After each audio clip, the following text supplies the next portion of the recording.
let's see what it is that Bill Gates don't like about Elon Musk. Elon Musk, who on this channel we appreciate as a champion of free speech, a person that seems to be influencing public debate in all sorts of interesting ways, and a person that we're very inquisitive about getting to know better. But let's see what Bill Gates says. Bill Gates making some new comments about Elon Musk's $44 billion deal to take Twitter private. He spoke yesterday at the Wall Street Journal's CEO Summit. The old Wall Street Journal CEO Summit, a place for average Joes. I'm just going to the CEO Summit just to exchange some ideas with my fellow CEOs. Let's put aside all these ideas about powerful individuals coming together to determine the future for average citizens. There's something for everyone, whether you're a CEO on Wall Street or Gates was quizzed about his views on Elon Musk, in large part because of some of those tweets we saw just 2 weeks ago now, where it appeared that Elon Musk had screenshotted his text messages with Bill Gates. Elon Musk's a gangster, isn't he? He's always doing some weird thing on Twitter. It's interesting. Where Bill Gates effectively said that he was short Tesla,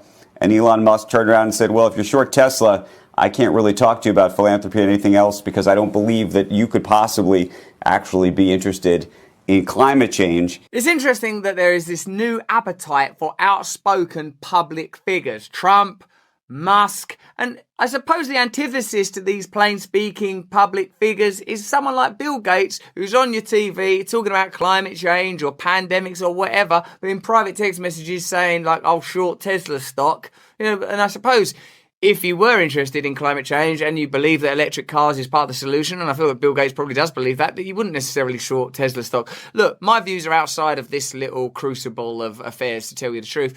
But I suppose why Elon Musk is becoming increasingly popular and influential is because, in a sense, like Trump, he's become someone that people recognize is speaking plainly. I do think that people who own platforms have a role there, and eventually the platforms tried to play that role.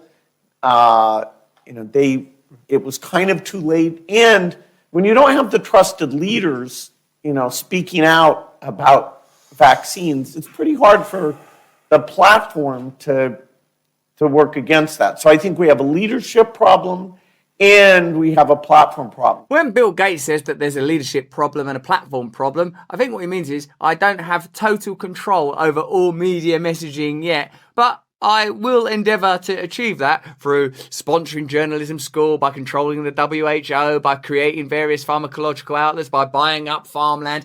I think it's kind of a bit rich, and I use that phrase deliberately, for Bill Gates to criticise Elon Musk on oligarchy. So do you have any advice for Elon Musk as he buys Twitter? He actually could make it worse.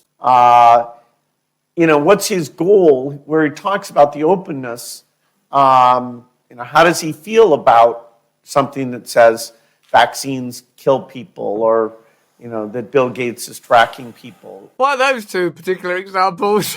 Is that one of the things he thinks should be spread? So are his goals for what it ends up being, does it match this idea of less extreme falsehood spreading so quickly, weird conspiracy theories? This is why you need a spiritual dimension to your life. Otherwise, you just get really powerful people just trying to propagate their own ideas. Freedom of speech is a spiritual principle in a way because it suggests that you don't know what's best and you're going to have to tolerate hearing things that you don't agree with.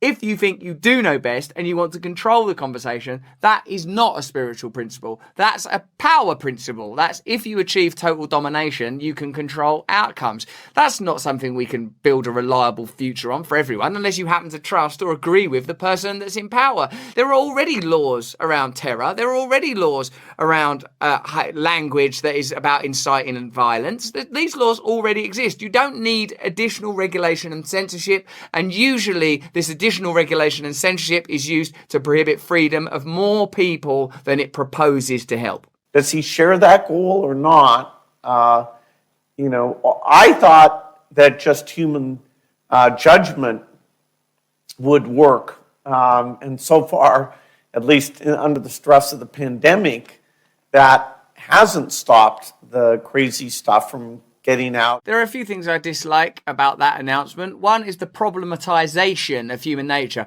Oh, human beings, they can't determine truth from falsehood, especially when they're under the stress of a pandemic. And two, the fact that there is the constant foreclosure and censorship of information doesn't make conspiracy theories less appealing. It makes them more appealing. When you start shutting down opposition, it doesn't make you think, oh God, thank God we got rid of that opposition so I can just believe in the truth in an uninterrupted way, like a symphony of truth, and I'm tapping my foot to it in a deck chair. It makes you think they're frightened. They're frightened of the alternative view because there is some validity to it. I'll tell you two stories that fall outside of the framework of people just can't cope with too many stories because of the pressure of the pandemic. Hunter Biden laptop, that was repressed and controlled, and people that spoke about it were called conspiracy theorists. And the Wuhan lab leak theory, which isn't absolutely, for the purposes of responsibility, because I like to tell you the truth, it's not proven to be true yet, but there is substantial evidence that it could be true. It's at least as likely to be true as the Wuhan wet market theory. So that's not, oh no, the stress, the pressure of hearing that there's an Institute of Virology in Wuhan. Oh, the pressure and stress of hearing that Joe Biden's got some potentially illegitimate, alleged business interests that don't line up too nicely with his position as president. Oh, I can't cope with the pressure.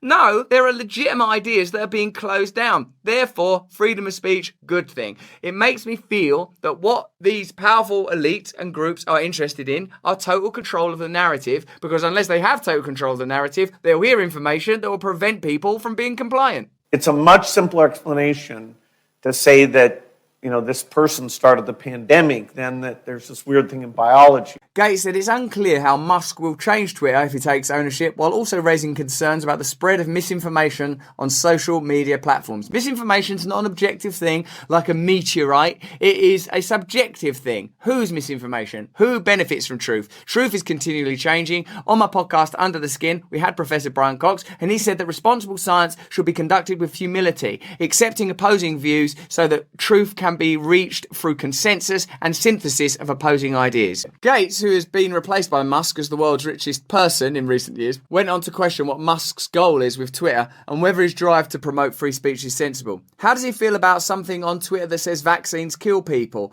or that Bill Gates is tracking people, Gates asked. Whether Bill Gates is tracking people or not is a matter for conjecture, but what we know for a fact is that the CDC are tracking people. We did a story on that last week. The data is available. Meanwhile, Gates has said he plans to set up a 3,000-person social media unit to help propagate accurate vaccine information in the future. This is a real gold rush for disinformation boards, isn't it? Every week a new one. Joe Biden's got a disinformation board.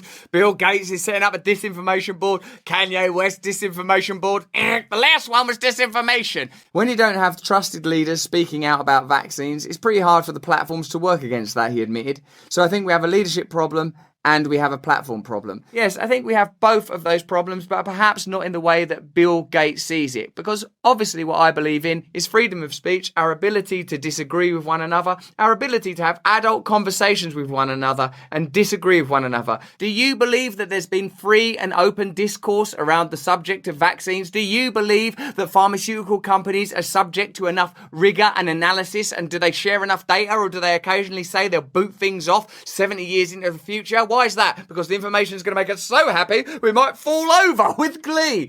And when it comes to Bill Gates tracking people, well, he says that in a glib way, but we know that the CDC are tracking people because a story about that came out last week. We did a video on it. And we know that the CDC collaborates with the WHO, and we know that the WHO is primarily funded by the United States government and Bill Gates' foundation. That's not a conspiracy theory. That's just some information. That's a conspiracy fact. So Bill Gates, he could have two potential objectives, and you tell me which one you think is more likely. One, he doesn't want misinformation to get out because he wants to help everyone because he loves everyone so much. Or two, he wants to control information because he has his own agenda which can be tracked and observed according to data and information that's available to everyone. I don't know the truth because I'm just one person like you, working with a team, trying to convey these stories openly in a way that encourages debate and conversation.